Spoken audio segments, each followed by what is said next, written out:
procedures for experimental purposes. Okay. Medicinal plants are extracted and processed for direct consumption as herbal or traditional medicine, or are prepared for experimental purposes. Yes, as pharmacists and pharmacy students, we have to be familiar, we have to be knowledgeable and skilled on how to process medicinal plants, either for direct consumption or for experimental purposes.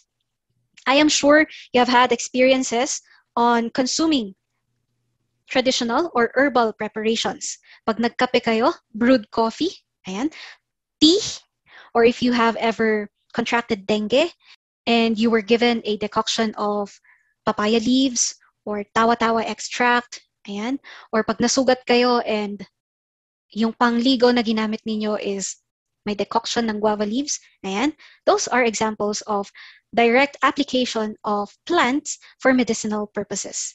And as such, we have to assure the safety and efficacy of this herbal medicine. And therefore, we have to input some form of standard or quality standard into the processing of these herbal preparations. Okay, the quality of finished herbal products is greatly influenced by the quality of the raw materials and its intermediates, the requirements and methods for quality control of finished herbal products as well.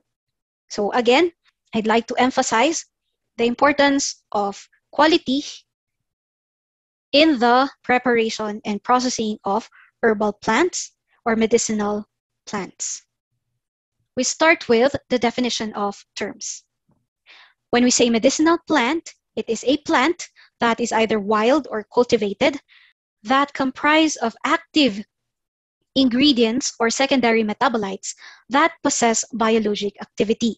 So when we say biologic activity, we are referring to its medicinal properties or therapeutic activities. Okay? Yung secondary metabolites na meron sa plant ang responsible for the therapeutic or medicinal property of that plant. Next, herbs. When we say herbs, it includes crude plant materials such as leaves, flowers, fruits, seeds, stems, etc., or other plant parts, which may be entire, fragmented, or powdered.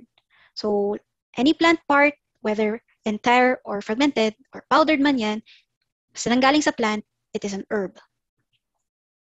On the other hand, when we say herbal materials, these are materials such as fresh juice, gums, fixed oils, essential oils, resins, and dry powders of herbs that are obtained from medicinal plants. So, yung juice nila, gums, exudates nila, or oils na manggagaling sa kanila, these are herbal materials. Next, herbal preparations are the basis for finished herbal products. It may include powdered herbal materials or extracts and may be produced by extraction, purification, or physical or biological processes. Again, yung lagi nating magiging example, tea. Herbal teas are herbal preparations. It contains powdered herbal materials. Okay. Next, primary plant constituent. When we say primary plant constituent, these are the nutritional components of plants such as sugars, proteins, fats, and chlorophyll. So since these are the nutritional components of plants, these are important for the growth of the plant. Ito yung mga important na substances para yung plant mabuhay. Sugars, proteins, fats, amino acids, chlorophyll. That is why they are termed as primary plant constituents, as opposed to secondary plant constituents. Secondary plant constituents are also known as secondary metabolites or active metabolites. So if you are familiar with the terms alkaloids, terpenoids, saponins, flavonoids, phenolic compounds, tannins, these are examples of secondary metabolites. And these are responsible for the biologic or pharmacologic or therapeutic activities of these plants. So yung alkaloids, terpenoids, saponins, flavonoids, phenolic compounds, and tannins, these are the ones responsible for the therapeutic effect or therapeutic activities of medicinal plants.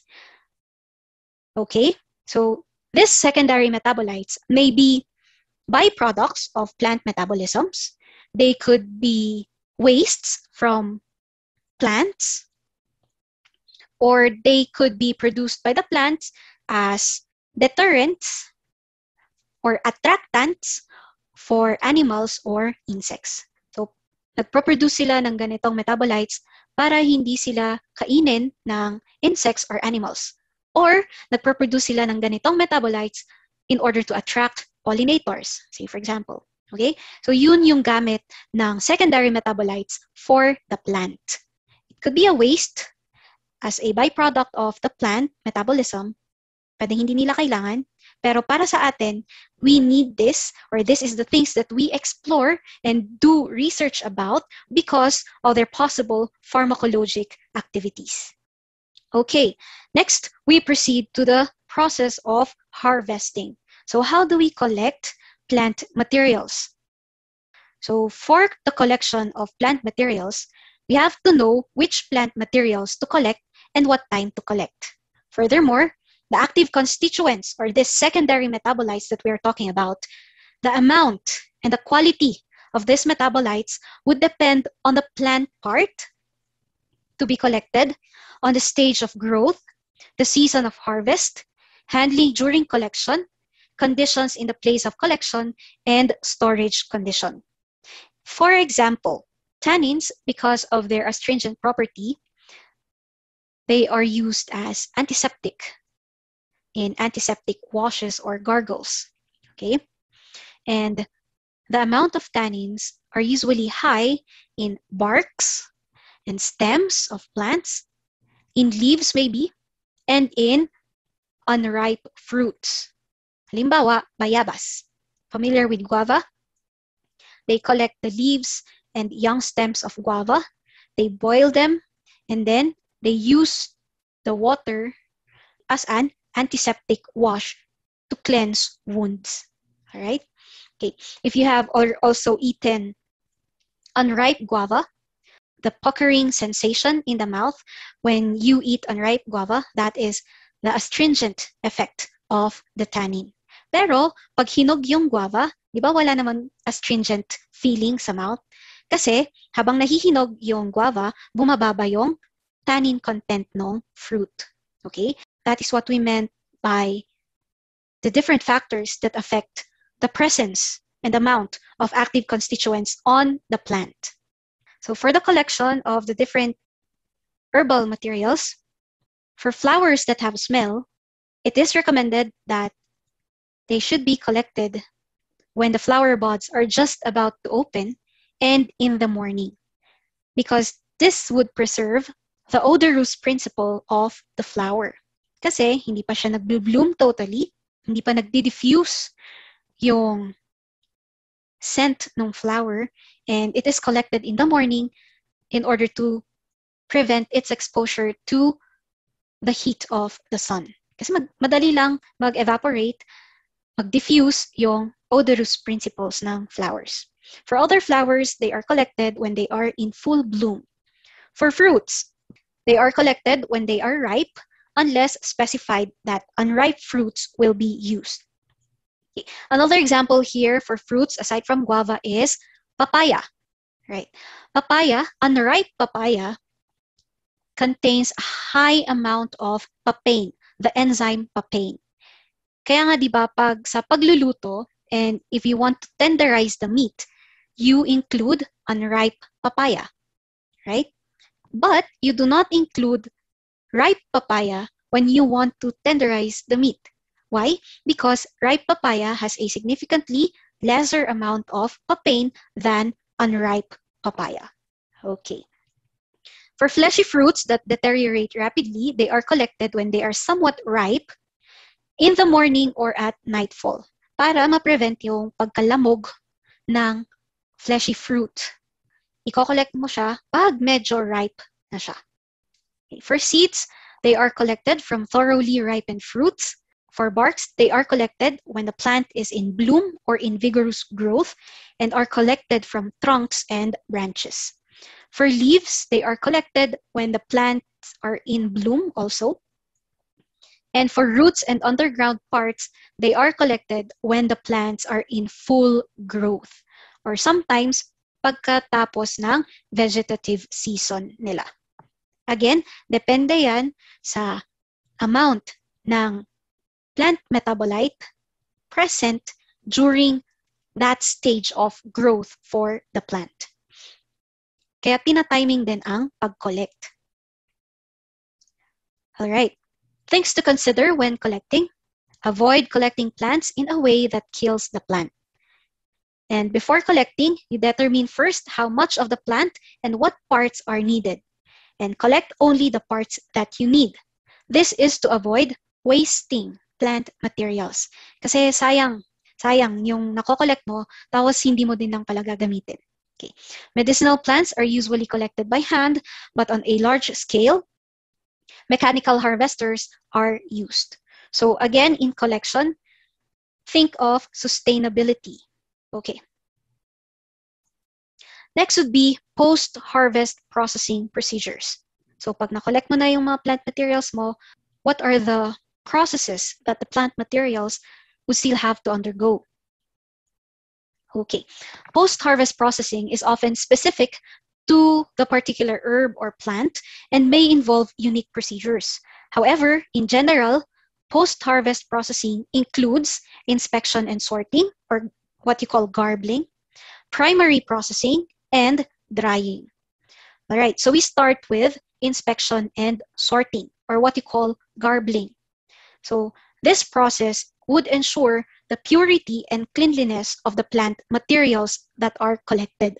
Why? Because in here, we remove the dirt and foreign substances, we remove and discard damaged plant parts, we separate unwanted plant parts, we sieve pag maliliit or seeds yung kinuha mo, we trim or we singe the plant material.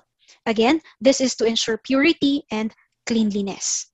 So, assured ka na yung kinolect mo is yan lang yung process, and it is not adulterated by any extraneous material. That is the importance of garbling. Next is primary processing. So usually sa primary processing is washing only. So after you garble, you wash it and then you cut and section it into manageable pieces para mas madaling i-dry pag pare-pareho sila ng sizes. When we say leaching, it is part of washing and soaking of the plant material in order to remove the impurities that are somewhat soluble and can be washed off by water. Leaching. Parang ili-leach out mo yung impurities that are present in the plant material through washing and soaking. Other primary processing procedures that are specific for certain herbs are the following. Number one is aging. So when we say aging, this is storing the herbal materials for a period of time after harvesting, prior to further processing or use. So, pag na-collect mo, iso-store mo siya either under the sun or in the shade bago mo siya i-process further.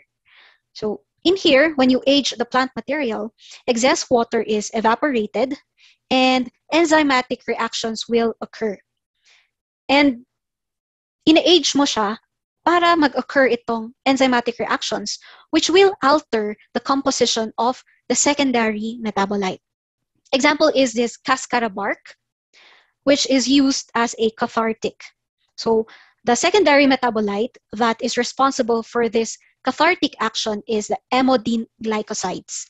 Now, during the aging of the cascara bark, the emodine glycosides are oxidized and then resulting to a milder, less irritating effects of the cascara as a cathartic. Okay. Next is sweating. Example is fermentation. When we say sweating, this is keeping the herbal materials at a temperature of around 45 to 65 degrees Celsius under high humidity for a period of time.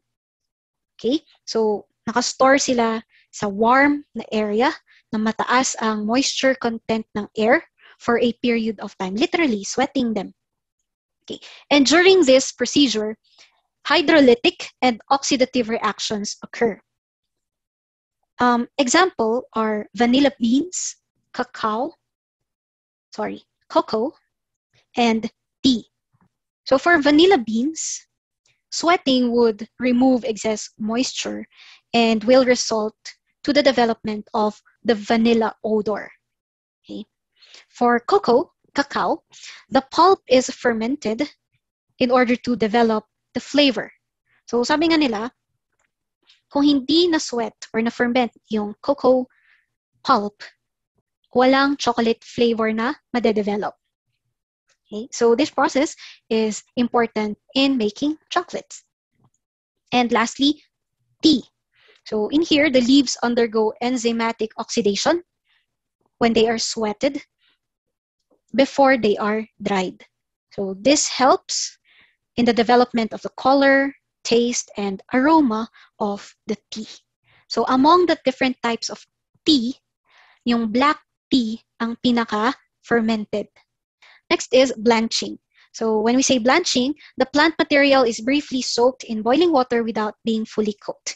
So this is done either to improve keeping qualities or inactivate enzymes or to facilitate further processing, such as in almonds, they blanch the almonds in order to remove the seed coat easily. Next is steaming and boiling. So in here, the material is either steamed or cooked to soften the plant tissue or to inactivate enzymes or to degrade some plant constituents using heat.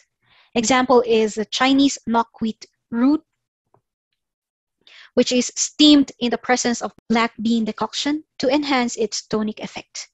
Another example for boiling naman is oleander. The herb is boiled with cow's milk in order to reduce the toxicity of the herbal material. Okay. Next is fumigation with sulfur dioxide. Fumigation with sulfur dioxide is done in some cases in order to preserve the color of the plant material, lalo na yung mga at risk of easily browning or oxidation, and prevent mold growth and insect attack. And lastly, irradiation. The plant material is exposed to UV light in order to somewhat disinfect the plant material. Okay, so these are specific processes that could be included in the processing of particular plant or herbal materials. After the primary processing comes drying. So it is important that the plant material is dried to protect from mold and microbial growth and to prevent tissue deterioration and phytochemical alteration caused by enzymes. It also facilitates grinding and milling and converts the plant materials into a convenient form for further processing. Okay. For plant materials, the final moisture content varies, but should ideally be below 12%. Okay. Drying conditions are determined by the nature of the medicinal plant material and the desired appearance of the final form.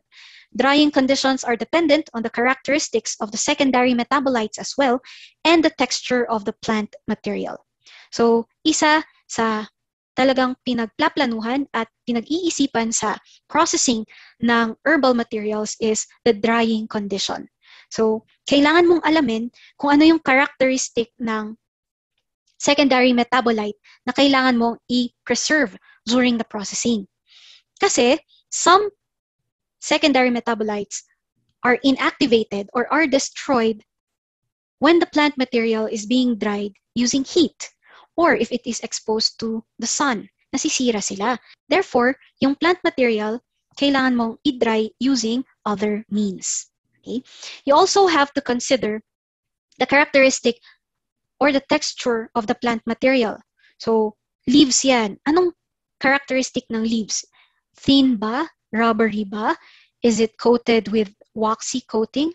Kasi it would affect the temperature that you would use to dry the plant material. So naturally, thinner plant materials are easier to dry than thicker plant materials.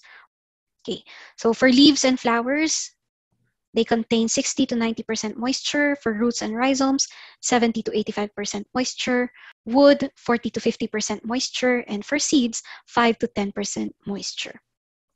Okay, generally, air temperature for drying is kept at 20 to 40 degrees Celsius for thin materials, but is often raised to 60 to 70 degrees Celsius for plant parts that are harder to dry, like stems or roots.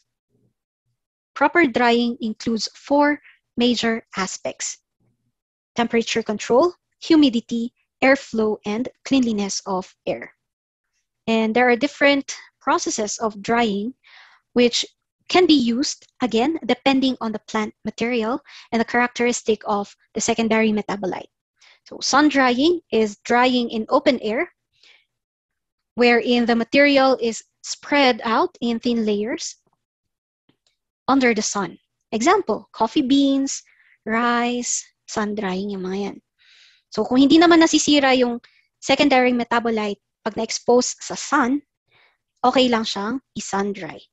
Shade drying is done in order to avoid exposure to strong sunlight. Obviously, this type of drying is slower. However, it preserves metabolites such as volatile oil or aromatic compounds. Next is drying by artificial heat using equipment such as ovens, stoves, tunnel dryers, wherein the temperature, humidity, and airflow are controlled. Next is freeze drying and spray drying. For freeze drying, this is also called lyophilization. This is the dehydration process wherein the material is frozen and is subjected to lowered pressure, and the moisture, which turns into ice, is removed by sublimation. Kaya siya tinawag na freeze drying. This is the method of drying that is used for heat-sensitive constituents, heat-sensitive plant constituents. However, this procedure is expensive and time-consuming, and that is why it is only used for high-value products. Okay. Next is spray drying. In here, dry powder is obtained from liquid, say for example, liquid extract, using a hot gas. So what happens here is the liquid or the liquid extract is atomized into fine droplets. And then these fine droplets are mixed with a stream of heated gas, allowing now the liquid to evaporate and leaving dry solids. Okay. So spray drying is employed for products such as powdered milk, instant coffee, or instant juice. All right, so that is drying. Okay. Next is storage. Plant materials that are dried should be stored in dry condition in carefully closed containers. They are generally excluded from light to prevent photooxidative degradation and protect against pests and insect attack. So in storing, you have to consider the characteristics and stability of the active constituents as well. So after storing, you are now ready to process the plant material further through extraction. Okay, before we extract, the plant material will undergo grinding. So the herb is generally dried and reduced to a size of 30 to 40 mesh sieves. Ano ito? US mesh size or US sieve size is defined as the number of openings in 1 square inch of a screen. Example, 36 mesh screen will have 36 openings per square inch, or a 150 mesh screen will have 150 openings per square inch. So kung sa grinding, the size is 30 to 40 mesh sieves, ibig sabihin, according to British Pharmacopoeia specification, the plant material has to be ground to a moderately fine powder, wherein the ground plant material will be able to pass through a 44 mesh screen. And then, we are now ready to extract. So the principle for extracting is this. Active constituents are usually contained inside the cells, right? Therefore, the solvent used for extraction must diffuse into the cell to dissolve the desired active compound, and the solution, yung solvent plus active constituent, must then pass the cell wall and mix with the surrounding liquid. Kaya natin green na ground yung plant material before extraction para mas madaling ma-penetrate ng solvent. Pag na-penetrate ng solvent, i-dissolve niya yung gusto nating active constituent, and then yung active constituent na na-dissolve, pwede na nating i-separate. Okay. In order to produce herbal preparations of defined quality, the use of appropriate extraction method, technology, condition, solvent, ratio between herbal material and solvent, and type of equipment should be considered. So, kailangan din pinag-iisipan natin kung anong extraction procedure ang best for a particular plant material considering the secondary metabolite that we want to extract. Okay. And the solvent to be used for extraction, we call that the menstruum, will depend on the type of plant part, nature of the secondary metabolite to be extracted, and the safety and availability of the solvent. So part ng pagpaplano ng extraction, yung pagdetermine ng proper solvent to be used for extraction. Common solvents that are used in extracting plant constituents are the following. This is listed from most polar to the least polar. So we have water, methanol, ethanol, and butanol, acetone, dichloromethane, chloroform, ethyl acetate, diethyl ether, petroleum ether, and N-hexane. Water is the most polar solvent and is used in the extraction of a wide range of polar compounds.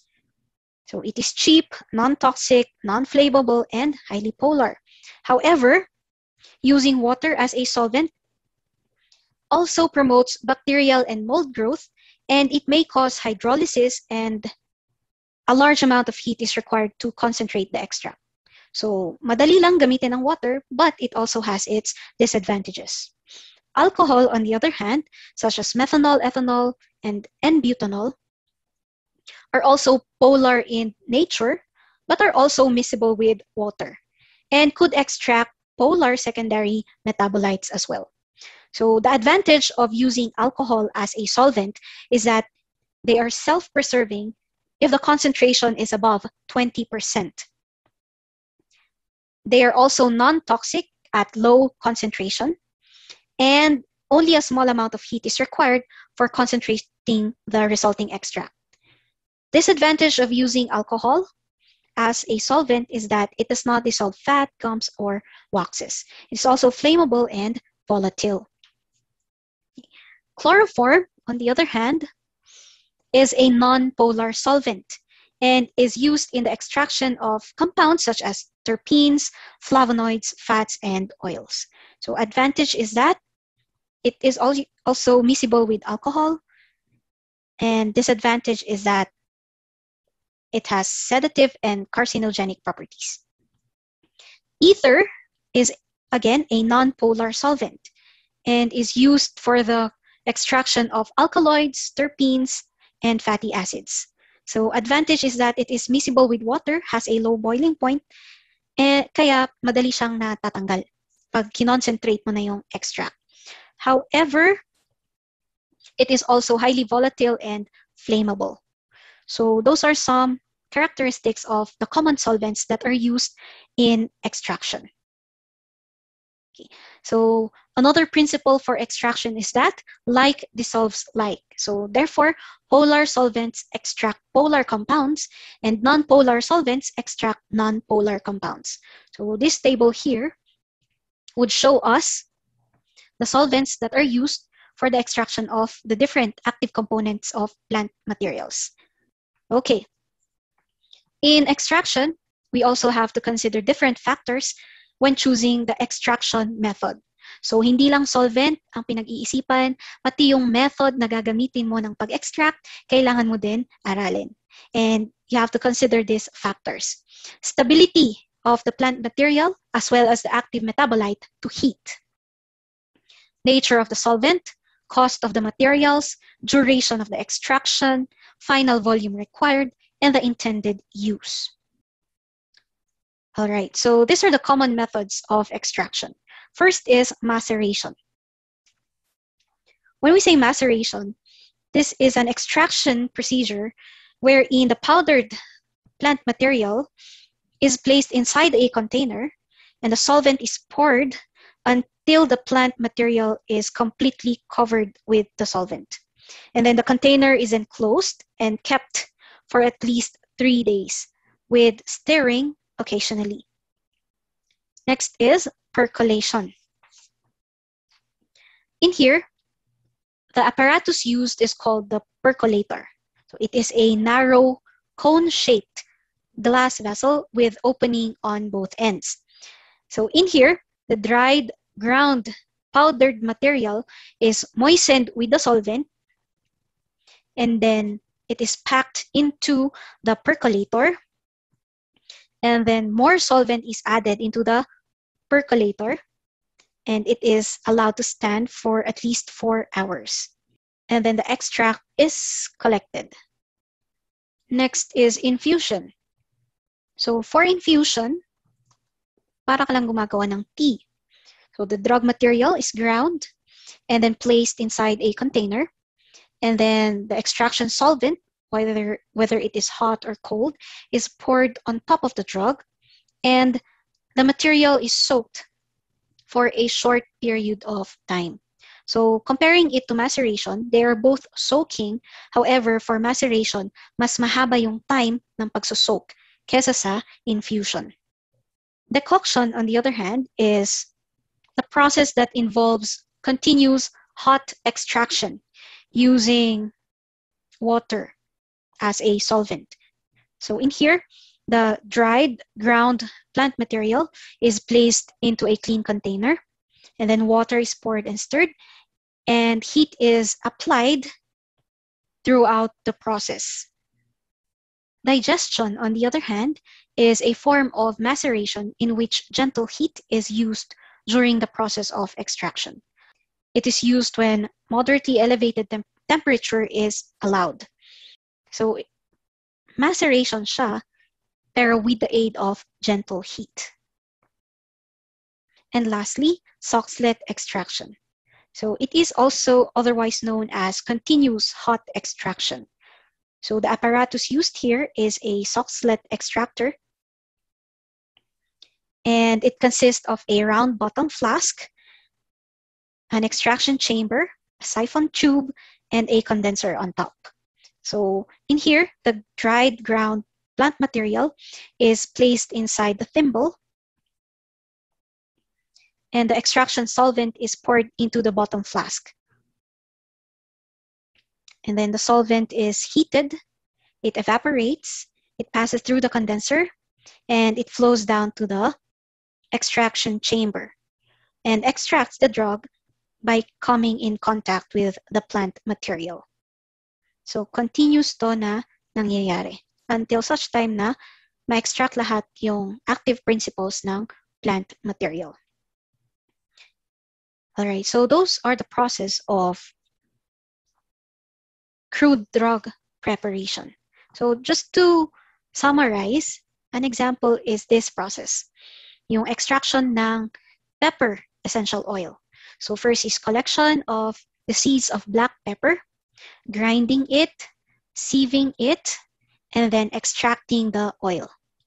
Okay, and then yung pepper essential oil is subjected to GCMS analysis in order to assure its purity and quality. Okay. All right, so that is the processing of crude drugs. Again, let me emphasize that even if these are herbal preparations, we have to assure quality, safety, and efficacy of these products. That is it. Thank you, and until the next one.